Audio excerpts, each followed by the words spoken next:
At Desjardins Online Brokerage, we provide high-performance Disnat platforms so you can invest online with no commission fees on stocks and exchange-traded funds. We also offer tools and free training courses. Plus, we've been ranked highest in investor satisfaction among self-directed brokerage firms by J.D. Power. Visit disnat.com. Certain conditions apply. For J.D. Power 2023 award information, visit jdpower.com/awards. Say goodbye to your credit card rewards. Big box retailers, led by Walmart and Target, are pushing for a bill in Congress to take away your hard-earned cash back and travel points to line their pockets. Senate Bill 1838 would enact harmful credit card routing mandates that would end credit card rewards as we know it. If you love your credit card rewards, visit handsoffmyrewards.com and tell them to oppose credit card routing legislation paid for by the Electronic Payments Coalition. Hey, it's Ryan Reynolds, owner and user of Mint Mobile, with a special holiday message. If you sign up now for 3 months, you get 3 months free on every one of our plans, even unlimited. Now, I realize this is more of a holiday offer than it is a holiday message. But if you read between the lines, you can see a message in there. It says we love you. Visit mintmobile.com/switch for the offer. Limited time new customer offer. Activate within 45 days. Additional taxes, fees, and restrictions apply. Unlimited customers using more than 40 gigabytes per month will experience lower speeds. Video streams at 480p. See mintmobile.com for details.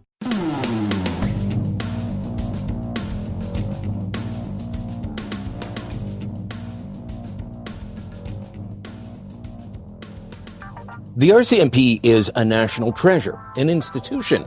It's beloved by Canadians. It's also a hot mess. Hello, welcome to the Full Comment Podcast. My name's Brian Lilly. Today we're going to look at one of Canada's foremost institutions, one of the symbols that people around the world recognize this country for, the Royal Canadian Mounted Police. It is both a local police force and a national police force. But should it be that way? Is its structure impeding the ability of the RCMP to go after organized crime, white-collar criminals, the transnational mafia and triads that are moving drugs and other illicit materials through this country? Garry Clement is someone who knows an awful lot about this. He spent 34 years in policing, most of it with the Mounties. Now he is a staunch critic of the organization and says we all, as Canadians, have to figure out what we want from the RCMP. Garry Clement, thanks for the time. Thank you very much for having me, Brian. Before we get into how you think the RCMP needs to change, the issues you've seen in your long career, let's establish a bit of your bona fides. You spent a couple of years with the RCMP. Was it 1, 2, 34? What was it? 30 years RCMP and 4 years chief of police.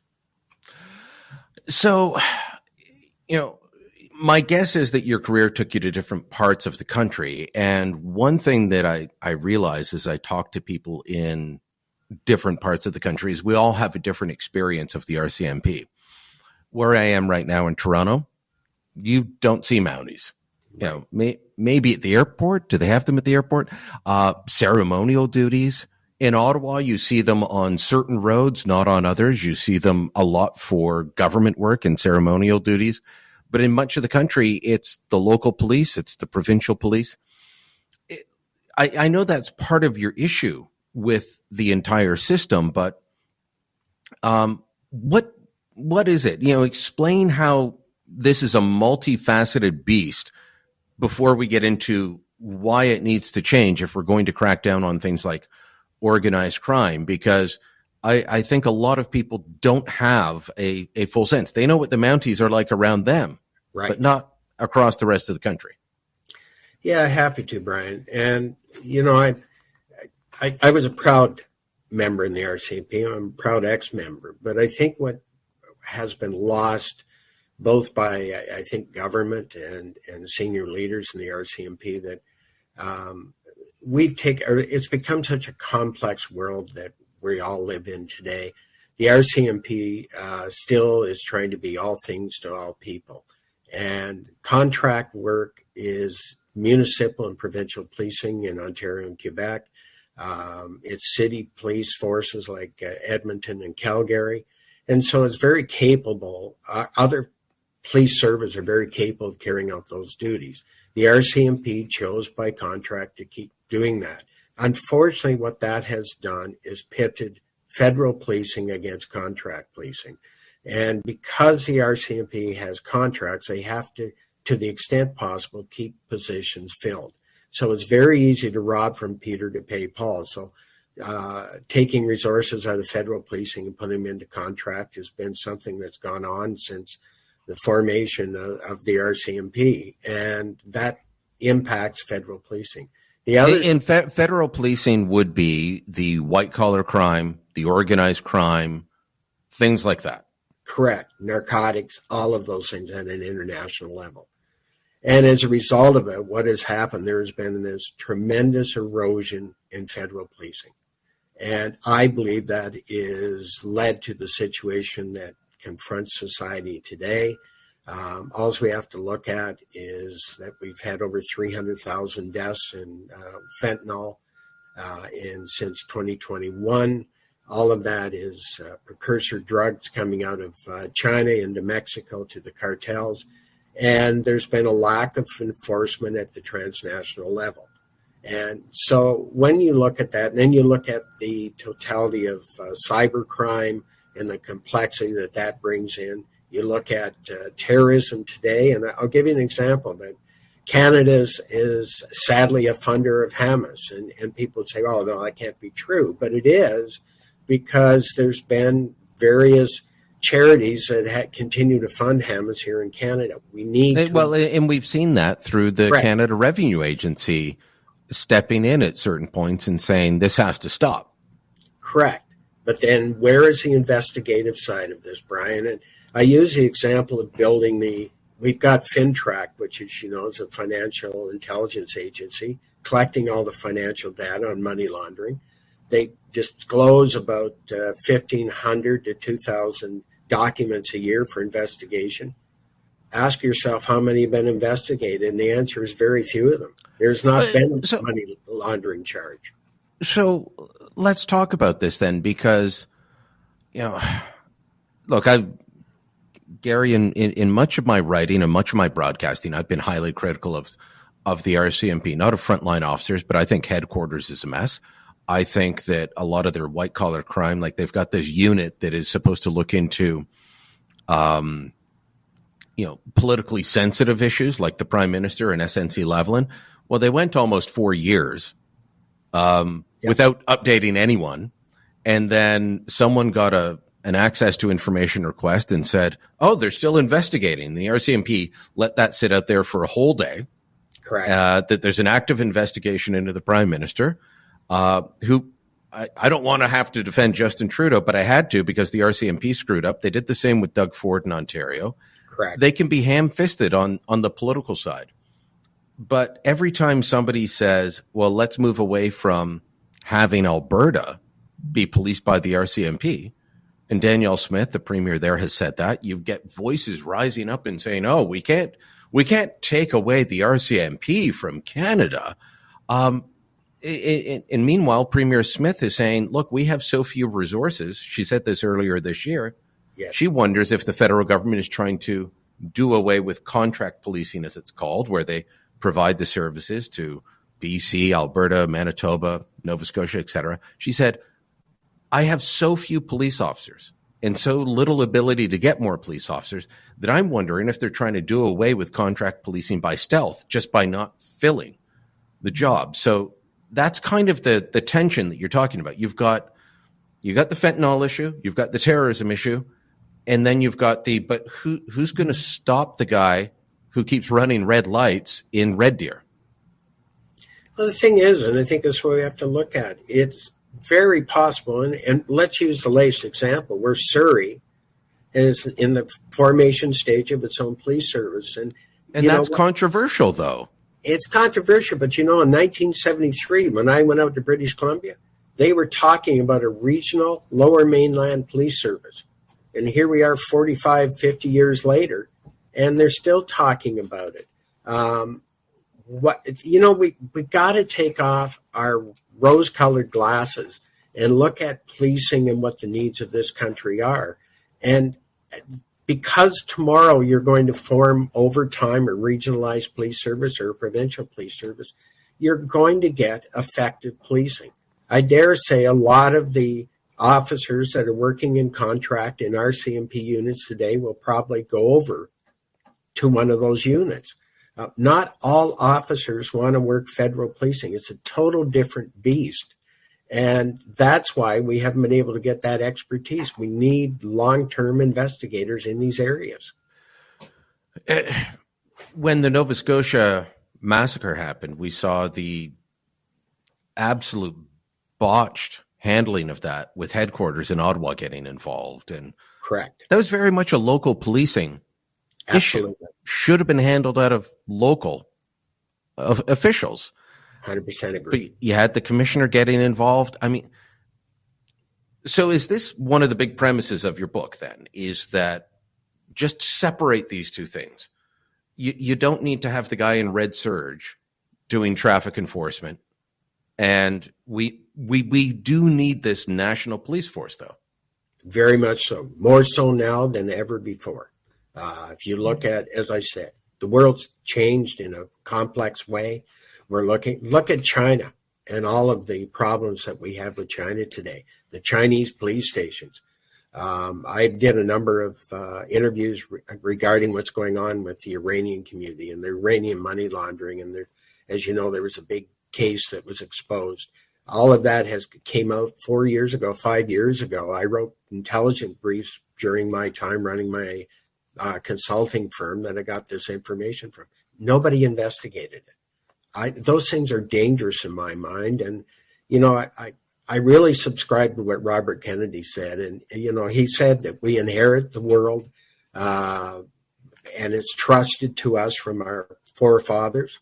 And then we pass it on, and we someday will be held to account by the next generation. And history will only tell whether we did a good job. And I really want to tell people that we're doing a pathetic job with this whole area of organized crime.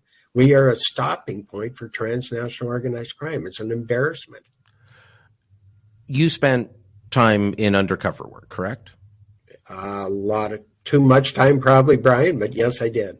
So tell me about that, because I've had off the record conversations with police officers on that.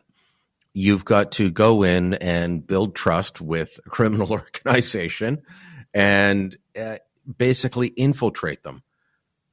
That, you know, sometimes that is done at the local policing level in large municipal forces. But when you're talking, as you are, about transnational crime, about, as you say, you know, the triads and the, Beijing-approved organized crime groups out of China dealing with the Mexican cartels and flooding our streets with fentanyl, well, you need a different level of skill.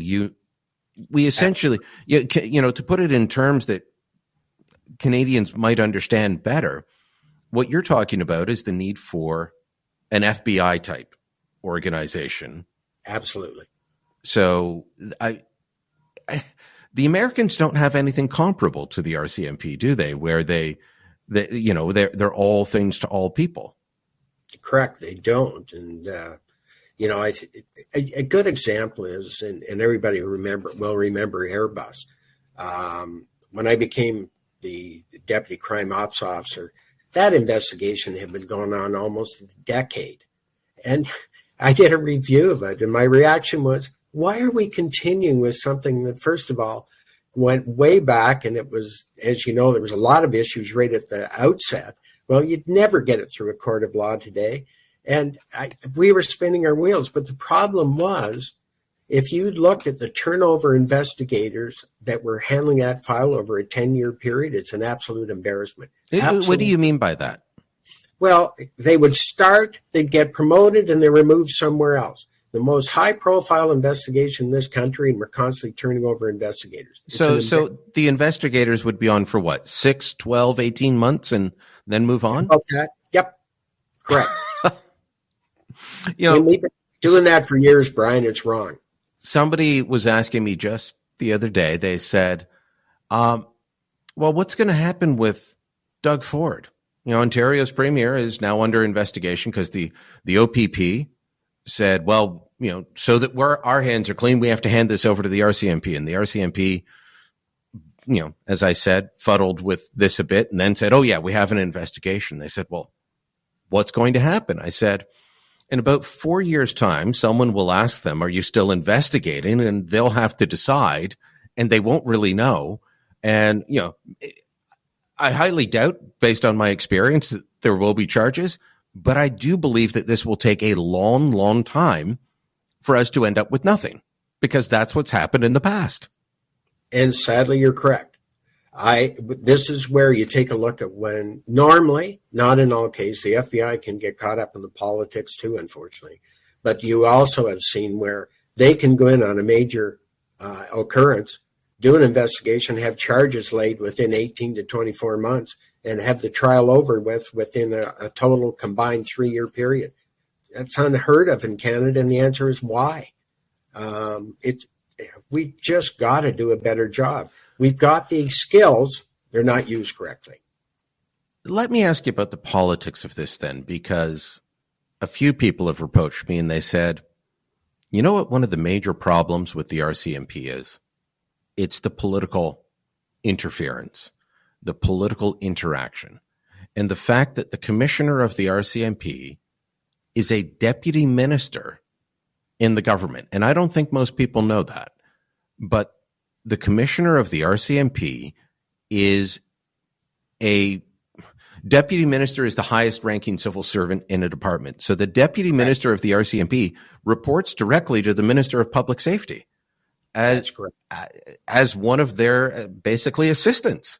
This is not a normal policing relationship, is it? No, it's not. And one of the arguments I put in my book is it's treated very much like, say, Toronto Police, that you've got an independent police service board that the chief reports to. They are accountable. The board is accountable from the administrative side, but operationally, it's 100% the responsibility of the chief in an unfettered role. That is not the case in the RCMP. There is far too much political interference.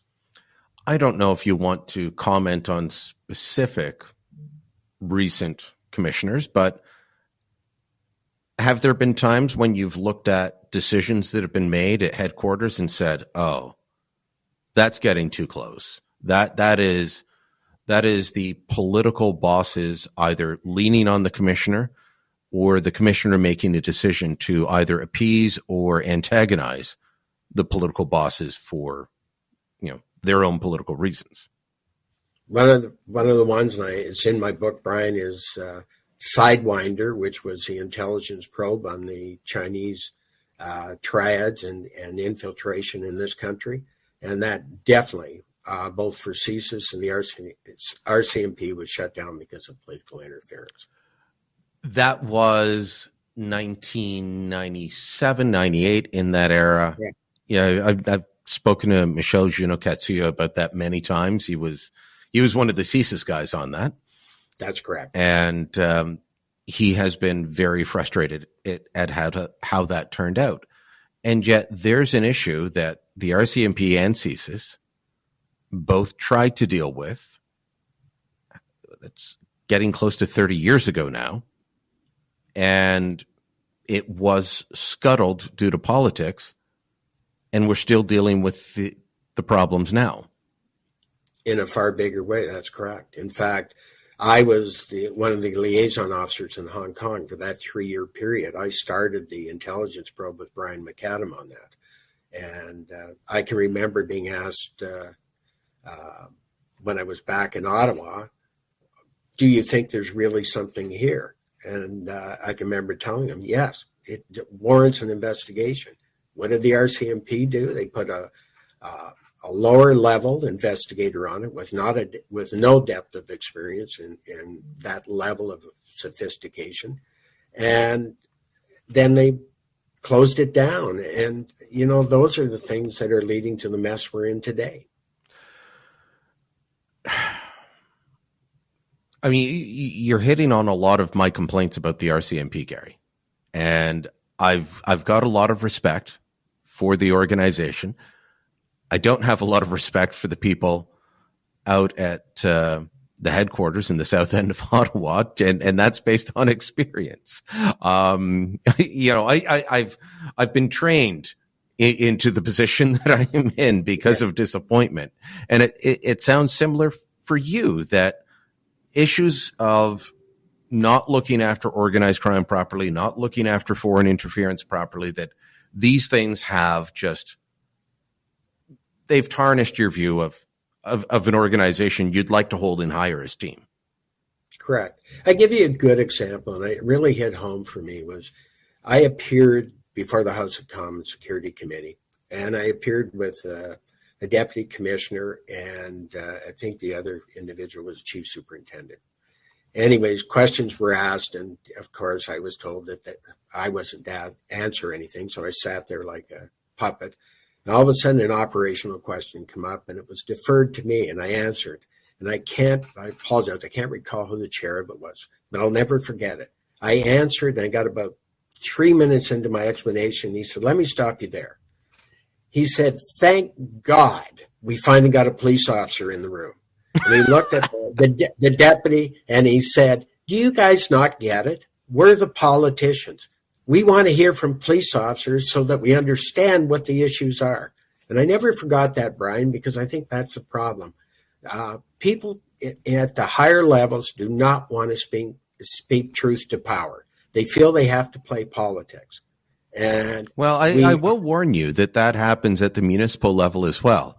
To a degree, it does. Yes. To become chief of a major municipal force, you have to be a politician, and some of them turn into politicians. Bill Blair did, former Toronto chief. Yeah, very much so. Mark Saunders has tried twice to replace Bill Blair, and I've seen others, and trust me, getting answers out of those guys is no better than getting answers out of a deputy RCMP commissioner. You ask them what day it is, and you get a very long answer that doesn't tell you it's Monday. And that was when I was chief of police. That was my issue with all the chiefs in Ontario and Canada. Stop playing politics. Let's get back to doing what we're hired to do. And unfortunately, my view was not popular, as you can well appreciate. All right, Garry, let me take a quick break here. And when we come back, I want to ask you about how you would change things, how the RCMP could be restructured, and we could have effective policing, because we've got many, many issues and problems in this country that are not being addressed because of the structure. So more on that when we come back. At Desjardins Online Brokerage, we provide high-performance Disnat platforms so you can invest online with no commission fees on stocks and exchange-traded funds. We also offer tools and free training courses. Plus, we've been ranked highest in investor satisfaction among self-directed brokerage firms by J.D. Power. Visit disnat.com. Certain conditions apply. For J.D. Power 2023 award information, visit jdpower.com/awards. Say goodbye to your credit card rewards. Big box retailers, led by Walmart and Target, are pushing for a bill in Congress to take away your hard-earned cash back and travel points to line their pockets. Senate Bill 1838 would enact harmful credit card routing mandates that would end credit card rewards as we know it. If you love your credit card rewards, visit handsoffmyrewards.com and tell them to oppose credit card routing legislation paid for by the Electronic Payments Coalition. 'Tis the season to shine with H&M. Discover the holiday collection and find fashionable pieces for your wardrobe or for under the tree. Get inspired and dazzle with this year's glam. From tuxedo styles, bow detailed pieces, impressive prints, and more. From unforgettable looks to unforgettable gifts. With fashion finds to home decor, find it all at H&M. Treat your loved ones and yourself this season. Shop in-store or at hm.com.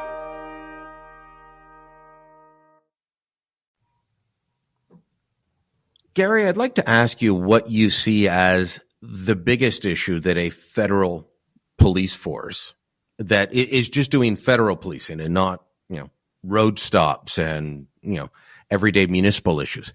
If the RCMP were to change and were to, be more like the FBI, where they're doing those drug investigations, those white collar crime investigations, the transnational organized crime, what would be the biggest issue they would have to tackle? Well, the first big issue is going to be expertise. There's been such an erosion, Brian, over the last 10, 15 years.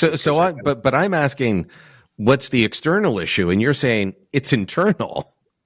Well, it is partially internal to get the issue, but externally? No, I mean, no, you can explain a bit more about the internal problem.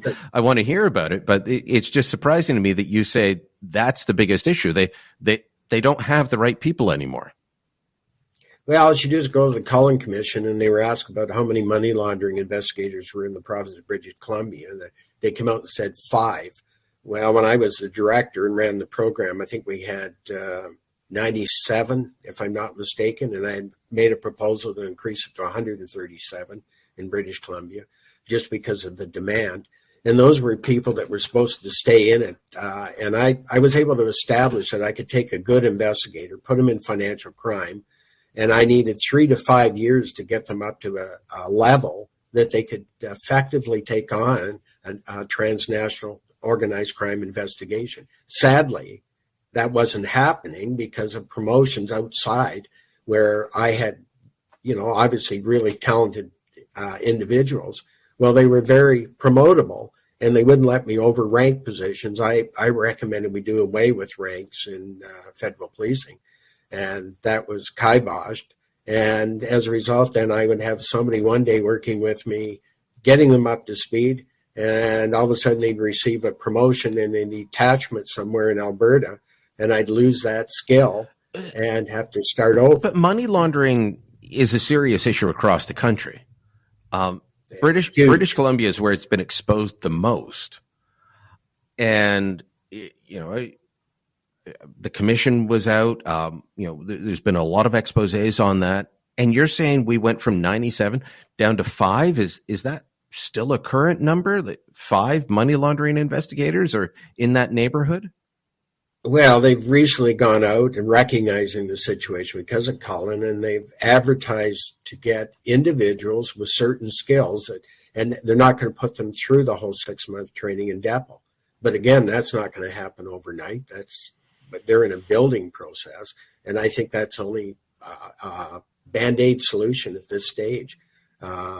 It's you can't go part way. You really need to look at what's it going to take to be effective in this country. And if we're going to be effective, we've got to have a highly trained group of people that are dedicated to that area of expertise long term.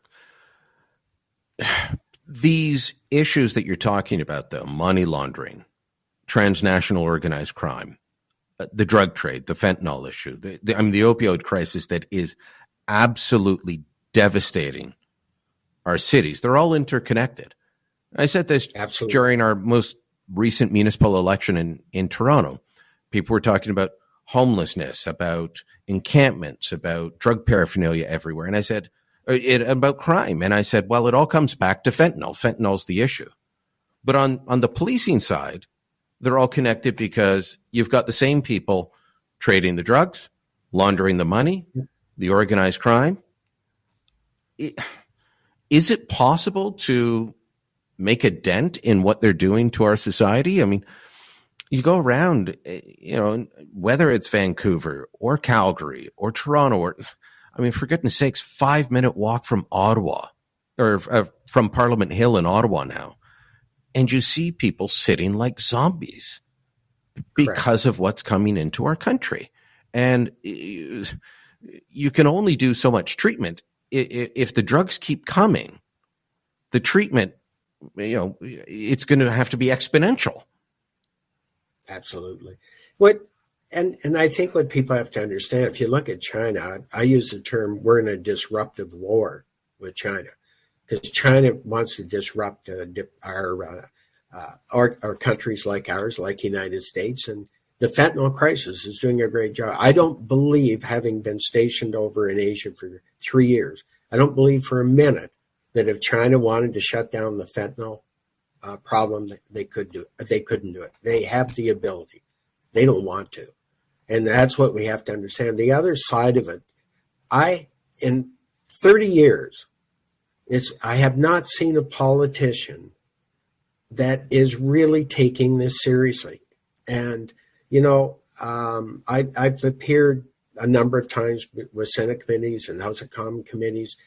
Where is our politicians that are looking at this? Because it is impacting our society. The amount cost to our society, and this is what I think Canadians have to understand. Our waiting rooms in hospitals are full. Why are they full? It's the drug problem. Friday, Saturday night, there is more people rushed in there because of overdoses, etc., and that bogs the system right down, and the cost is astronomical. We got a military that can't get people to go into it, or they have a shortage. 300,000 deaths. Most of these are between 15 and 34 years of age. Prime candidates to potentially join the military. We've lost that and lost other abilities. We are in a crisis, and what I would like to see any government do, and I'd love to see first of all, a spokesperson take this seriously. We need to do a full gap analysis, including legislative loopholes we've got right now.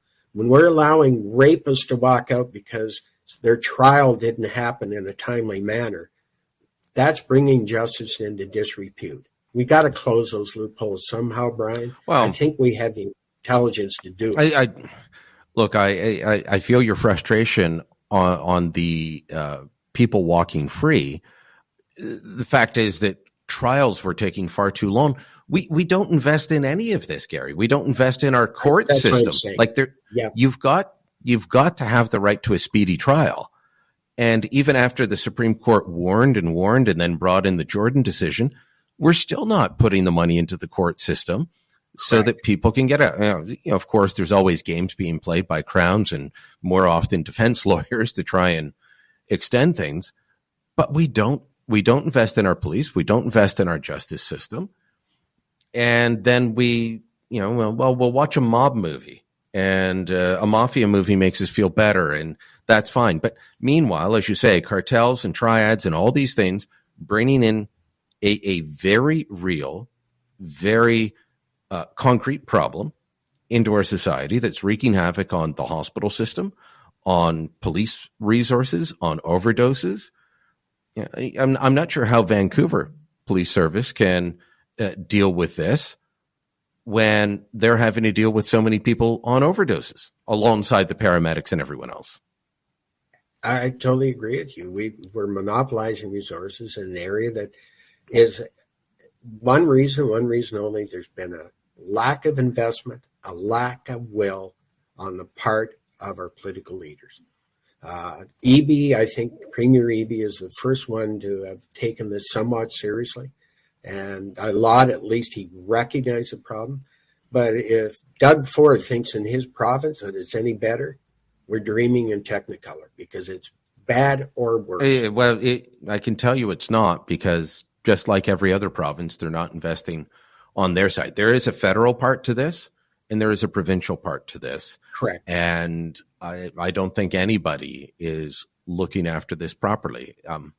Everybody, all the politicians, in my view, are just trying to look at the day-to-day and not the long-term problem.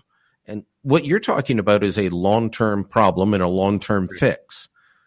Do you think we have that ability in our politics anymore to say, let's do something that we won't see the results for the next 3 to 5 years? We have the ability, if the Canadian public, and this is what I hope shows like this do, and thank you for doing this, Brian, if we can get the Canadian public understanding that this is something we're going to leave a mess to our children and our grandchildren, and it's going to get worse. Do we have the collective responsibility to try and fix this? I believe we do. I believe the time is to call for it now. As you know, the Proceeds of Crime Money Laundering Act is up for review. There'll be hearings starting up shortly. I wrote a paper on it. According to one of the people that sit on the committee, I'll be asked to testify before it. And my final conclusion in that is we can't wait another 5 years to talk about this. We need action now. And I believe that sincerely. And, when you're turning 70, you only got so long to keep fighting these issues, Brian. And as long as I'm here, I'm going to push this agenda because it's the right thing to do. And I think we have a responsibility. So rather than just golf, you're going to keep pushing this issue? Hey, I'm still working full time, so you got it. There's so many interconnected issues here, and you've mentioned FinTrack, you've mentioned proceeds of crime. The tools are there, but it feels like on every issue we come back to, it's that nothing is properly resourced or funded. And we can all complain about that in our respective jobs. But in this, we can see the results or lack thereof. And so talk to me a bit about FinTrack. I knew some of the people that helped set it up. I watched that process happen in Ottawa in the days after 9/11. That was supposed to be there as kind of an early warning system to say, hey, funny things are happening. We should look into it. And what you're telling me is nobody's looking into anything. Well, very few are. They've done, just so you know, I have a pretty strong relationship with FinTrack, and now in the banking world, I obviously have a stronger one because I have to, but in saying that, they have come into their own in a lot of respects. They're putting out some really good material, which I think is beneficial to everybody. But my analogy has always been, you build a Rolls Royce, you need to put a motor in it. And FinTrack is the Rolls Royce. The motor is justice and enforcement and the prosecution, obviously. That's been lacking. So you look around and say, well, we've got one part of the ingredient close to being right, and then it falls off sharply because the other end of it is not working. So let me give you a magic wand. Let me give you an unlimited budget.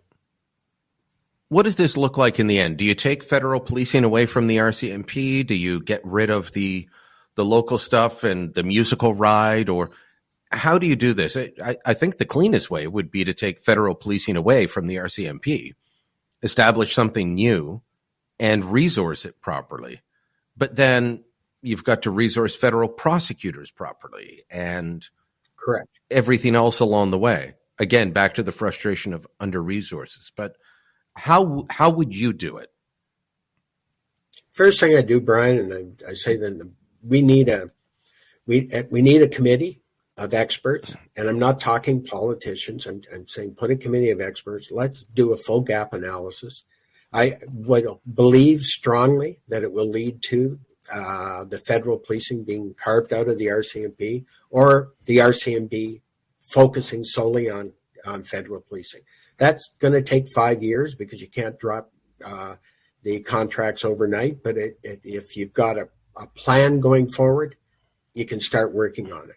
We need to have the properly, and we should be going back to an integrated model that we had a number of years ago, where it's a combined law enforcement, it's with tax, with customs, with immigration, prosecutors, all working in one unit. These are complex investigations. You can't afford to do $1 million investigation and have it screwed up because of a slip up of investigator and the prosecutor finding out in the 11th hour. As we know, a number of these major cases have fallen apart.